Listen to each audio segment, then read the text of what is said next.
To Kill a Mockingbird, Chapter 26. School started, and so did our daily trips past the Radley place. Jem was in the 7th grade and went to high school beyond the grammar school building. I was now in the 3rd grade, and our routines were so different I only walked to school with Jem in the mornings and saw him at mealtimes. He went out for football, but was too slender and too young yet to do anything but carry the team water buckets. This he did with enthusiasm. Most afternoons he was seldom home before dark. The Radley place had ceased to terrify me, but it was no less gloomy, no less chilly under its great oaks, and no less uninviting. Mr. Nathan Radley could still be seen on a clear day walking to and from town. We knew Boo was there for the same old reason. Nobody had seen him carried out yet. I sometimes felt a twinge of remorse when passing by the old place at ever having taken part in what must have been sheer torment to Arthur Radley. What reasonable recluse wants children peeping through his shutters, delivering greetings on the end of a fishing pole, wandering in his collards at night? And yet I remembered 2 Indian head pennies, chewing gum, soap dolls, a rusty medal, a broken watch and chain. Jem must have put them away somewhere. I stopped and looked at the tree one afternoon. The trunk was swelling around its cement patch. The patch itself was turning yellow. We had almost seen him a couple of times, a good enough score for anybody. But I still looked for him each time I went by. Maybe someday we would see him. I imagined how it would be. When it happened, he'd just be sitting in the swing when I came along. "Howdy-do, Mr. Arthur," I would say, as if I had said it every afternoon of my life. "Evening, Jean Louise," he would say, as if he had said it every afternoon of my life. "Right pretty spell we're having, isn't it?" "Yes, sir, right pretty," I would say, and go on. It was only a fantasy. We would never see him. He probably did go out when the moon was down and gaze upon Miss Stephanie Crawford. I'd have picked somebody else to look at, but that was his business. He would never gaze at us. "You aren't starting that again, are you?" said Atticus one night, when I expressed a stray desire just to have one good look at Boo Radley before I died. "If you are, I'll tell you right now. Stop it. I'm too old to go chasing you off the Radley property. Besides, it's dangerous. You might get shot. You know Mr. Nathan shoots at every shadow he sees, even shadows that leave size 4 bare footprints. You were lucky not to be killed." I hushed then and there. At the same time, I marveled at Atticus. This was the first he had let us know he knew a lot more about something than we thought he knew. And it had happened years ago. No, only last summer. No, summer before last, when time was playing tricks on me. I must remember to ask Jem. So many things had happened to us. Boo Radley was the least of our fears.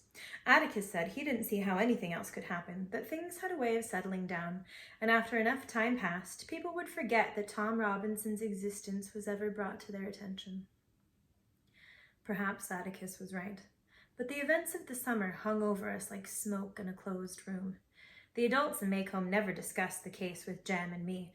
It seemed that they discussed it with their children, and their attitude must have been that neither of us could help having Atticus for a parent, so their children must be nice to us in spite of him.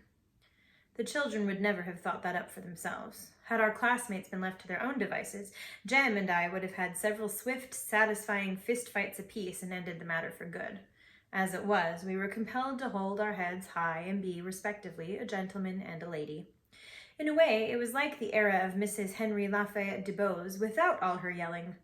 There was one odd thing, though, that I never understood. In spite of Atticus's shortcomings as a parent, people were content to re-elect him to the state legislature that year, as usual, without opposition. I came to the conclusion that people were just peculiar. I withdrew from them and never thought about them until I was forced to. One day in school. Once a week, we had a current events period. Each child was supposed to clip an item from a newspaper, absorb its contents, and reveal them to the class. This practice allegedly overcame a variety of evils. Standing in front of his fellows encouraged good posture and gave a child poise. Delivering a short talk made him word-conscious.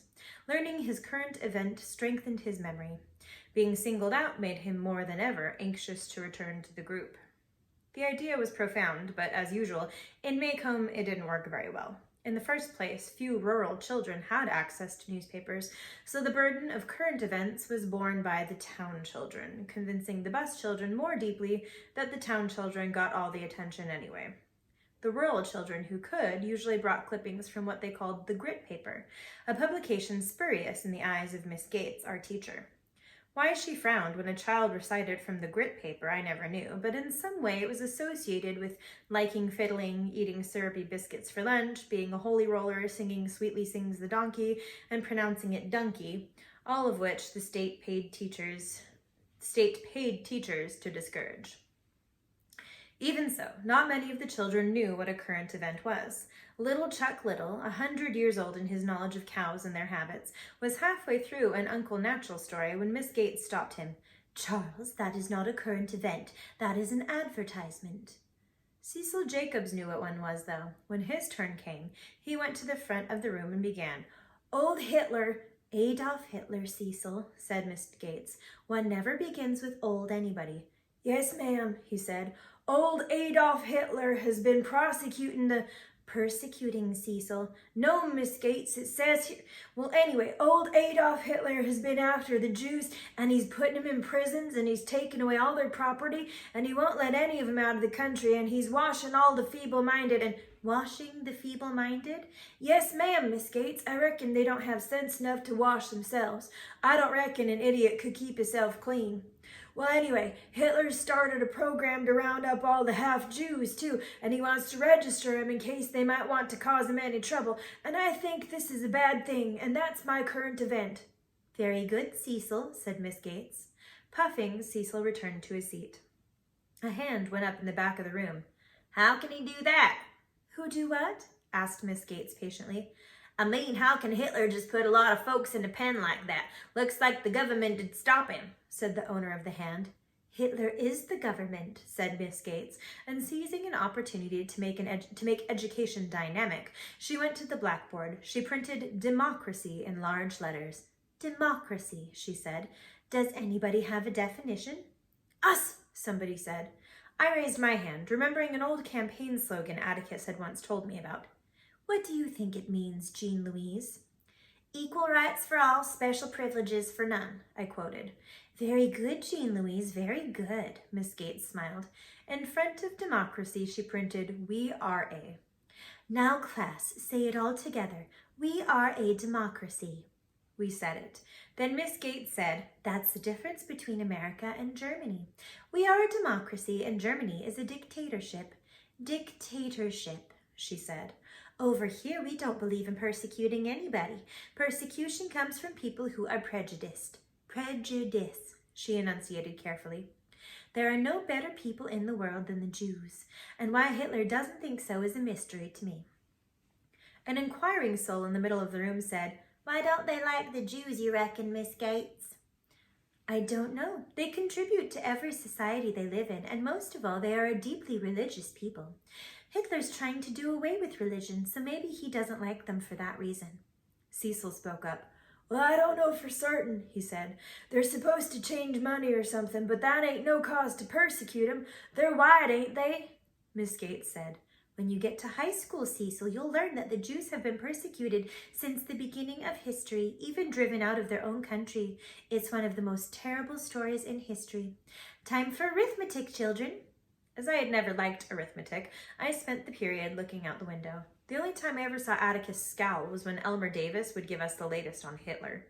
Atticus would snap off the radio and say, I asked him once why he was impatient with Hitler, and Atticus said, "Because he's a maniac."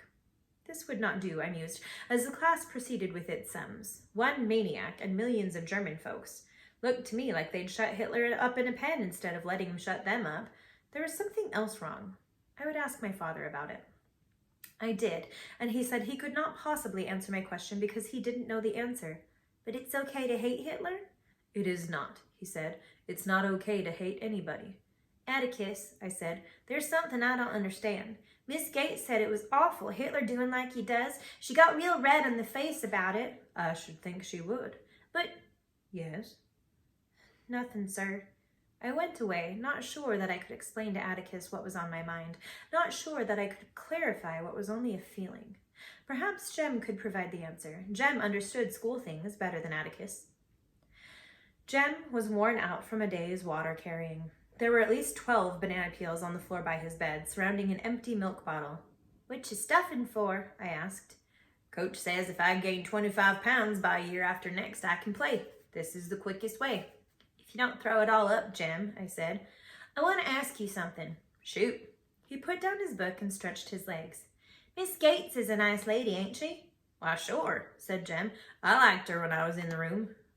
"She hates Hitler a lot." "Well, what's wrong with that?" "Well, she went on today about how bad it was, him treating the Jews like that. Jem, it's not right to persecute anybody, is it? I mean, have mean thoughts about anybody even, is it?" "Gracious, no, Scout. What's eating you?" "Well, coming out of the courthouse that night, Miss Gates she was going down the steps in front of us. You must not have seen her. She was talking with Miss Stephanie Crawford. I heard her say it's time somebody taught them a lesson. They're getting above themselves, and the next thing they think they can do is marry us. Jem, how can you hate Hitler so bad and then turn around and be ugly about folks right at home?" Jem was suddenly furious. He leaped off the bed, grabbed me by the collar, and shook me. "I never want to hear about that courthouse again, ever, ever. Do you hear me? You hear me? Don't you say one word to me about it again, you hear? Now go on." I was too surprised to cry. I crept from Jem's room and shut the door softly, lest undue noise set him off again. Suddenly tired, I wanted Atticus. He was in the living room, and I went to him and tried to get in his lap. Atticus smiled. "You're getting so big now, I'll just have to hold a part of you." He held me close. "Scout," he said softly, "don't let Jem get you down. He's having a rough time these days. I heard you back there." Atticus said that Jem was trying hard to forget something, but what he was really doing was storing it away for a while until enough time had passed. Then he would be able to think about it and sort things out.